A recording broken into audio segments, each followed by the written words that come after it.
Something else said that. I really don't.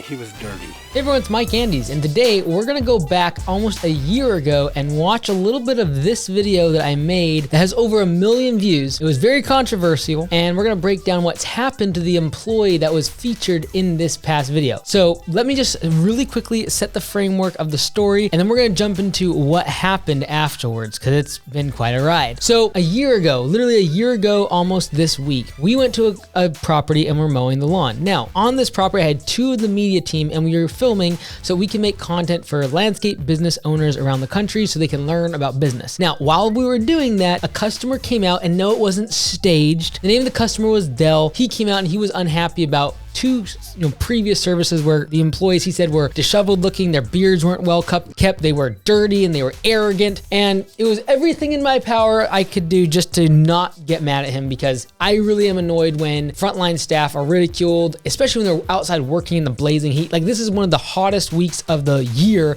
that we were out mowing, and here he was basically casting shade on someone because they were dirty. Like, it's crazy. So in this video, Caleb was the employee that was originally there and that this specific customer was talking about. So I'm gonna give some more information after we watch some of the clips from the previous video. I'm gonna give some information about what actually happened to Caleb, because Caleb is still working for us, and yes, he's been promoted. So let's go ahead and go back though and watch this interaction with this customer that came out to complain about some previous services and the employees that were performing those services. Everybody else except those two. And Yeah, it's probably that note, but I can make it clear, better notes, and then that way each time they come, it'll be more consistent.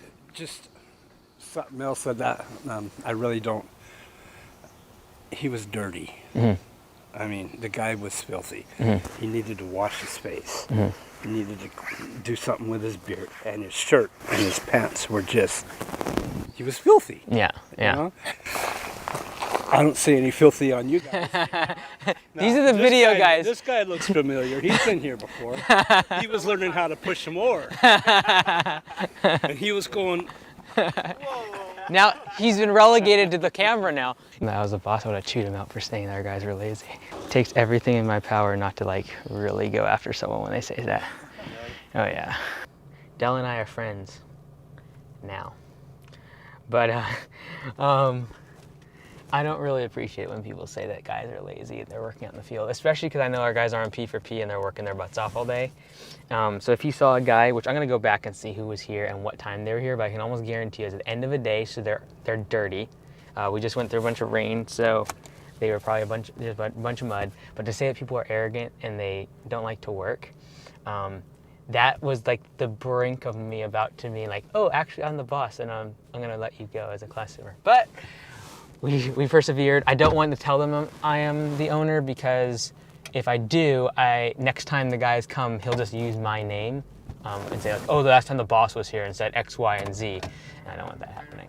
All right, so that was back in the past. Now let's fast forward to today, and I'm gonna tell you what happened. But if you look in the comment section of that video, there's a few kind of themes that I wanna talk about. One of those themes is that people said I lied to the customer by saying that I was not the boss. Now, that is somewhat true. I said I was not the boss, and I kind of swept that under the carpet and said, oh yeah, I'm not the boss. We're just here doing marketing videos and getting some video footage for our marketing. And some people say, you lied to the customer. The bottom line is, if I would have told the truth there and said that I was the owner and just said, yeah, I own this place, he would immediately use that against the next crew and use my name and say, oh yeah, the boss was here last week, Mike, he was here, and he said that this, and this. And I don't want any time for the crew to be put in the position where they're like, oh, okay, who do I serve? Like, is the customer right? Well, if the boss said that, like, that just throws them under the bus, completely disarms them from taking care of the customer and taking ownership of their job. So that's why I did that. And the second thing that people were saying in the comments is that I should have just relented to the customer and just sent a different employee to do the service in the future. And again, I'm not gonna do that. Everyone's trained the same way. Everyone has a very efficient route. And for me to say, oh no, that one job in the middle of your route, you can't do that. You've got to skip it because the customer doesn't want you there. It's going to hurt the performance pay of my employees because they get a cut of all the revenue they make for the business. So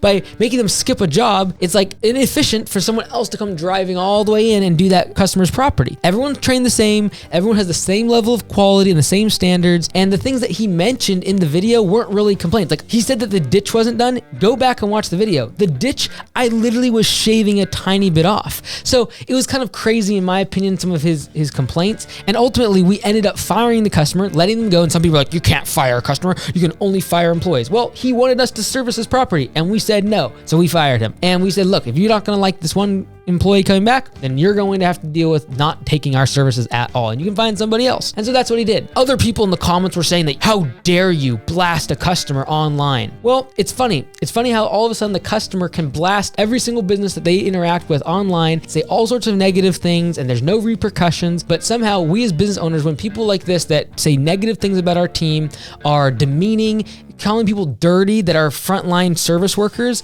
somehow we can't get any sort of revenge on them and we can't put them on blast. I don't think that's fair. You can't treat people like this, whether you're a customer, a business owner, a politician, whether you're rich or you're poor or you're black or you're white. You can't treat people like this, especially when people are serving you in this service industry. I truly believe you can really tell a lot about a person and their character by how they treat frontline employees, like a waitress and a waiter and people that are gas attendants and people at the gas station, like people who do their oil change. If you cannot respect those individuals that are serving you, I think that's a massive weakness that it shows in your character and a flaw that someone's got to fix. And I don't want customers like that. Now, the big thing everyone wants to know is what happened to Caleb, which was the employee that we actually sent back to the property, talked to the customer, the whole 9 yards. What happened to him? Because a lot of people are saying he deserves a raise and he's awesome. And I agree. So as of literally just a couple weeks ago, Caleb is now a general manager at a different location. Now, I'm the founder of Augusta Lawn Care. We have 100 locations around North America,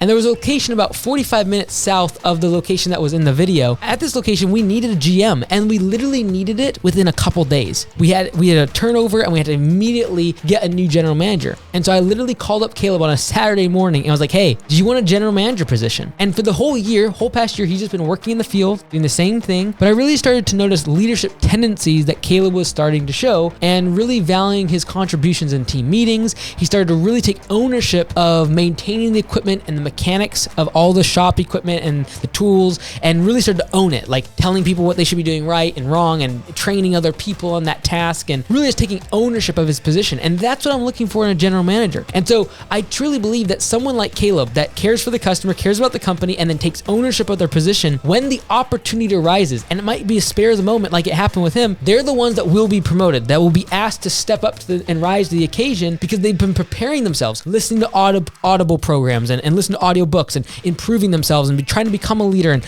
maybe pushing themselves and their personality that might be more introverted, pushing themselves to talk in a team meeting and share with other people and train other people on parts of the business. That is what I'm looking for in a general manager. I'm looking for really just two things when I look at a general manager and look at promoting someone. Number one, can I trust them? And I would trust Caleb with my life. And the second thing is, are they hungry? Are they willing to learn? Are they hungry to learn? Are they trying to constantly improve themselves? Or are they fine with stasis? Are they fine with just being ho-hum, kind of, we come to work, we show up on time, but we leave, we don't want to work on the weekends. I don't try to push myself to become better. I'm not listening to audio programs and books, and I'm not trying to learn more. And that's what I constantly was starting to see in Caleb. And so when the opportunity arose, he was the one that was able to take it, and literally called him on a Saturday morning, and on Monday morning he became the general manager at a location. So I wish him all the best at this new endeavor, and I just wanted to make this update video for everyone that was asking about what happened to Caleb. And he has been promoted, he's on a salary with profit sharing, he's a general manager at Augusta Lawn Care, and I'm very excited to see his future with the company, but more importantly his growth as a manager and a leader. Now he's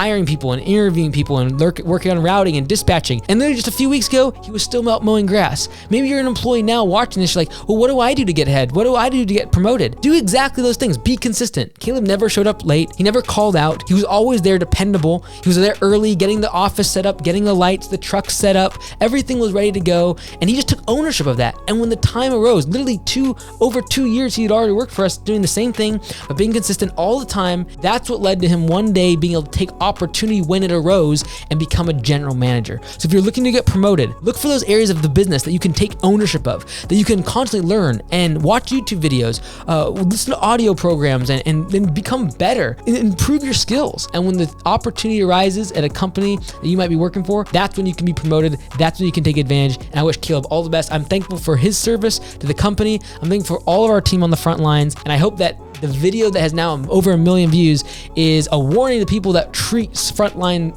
people so horribly, and it's also an indication to business owners that you should not throw your team under the bus by just saying, oh yeah, I'm the boss and I'm here to fix it. That is a wrong form of leadership in my opinion. So that's just my 2 cents. If you want to go watch the original video, check it out here. I don't get that mentality with like customers of like a lawn care business. It's like, it's dirty work. I know, yeah. It's like, well, I was about to How be much like, money well, do yeah, you he was expect working people hard. to spend on uniforms? Just like-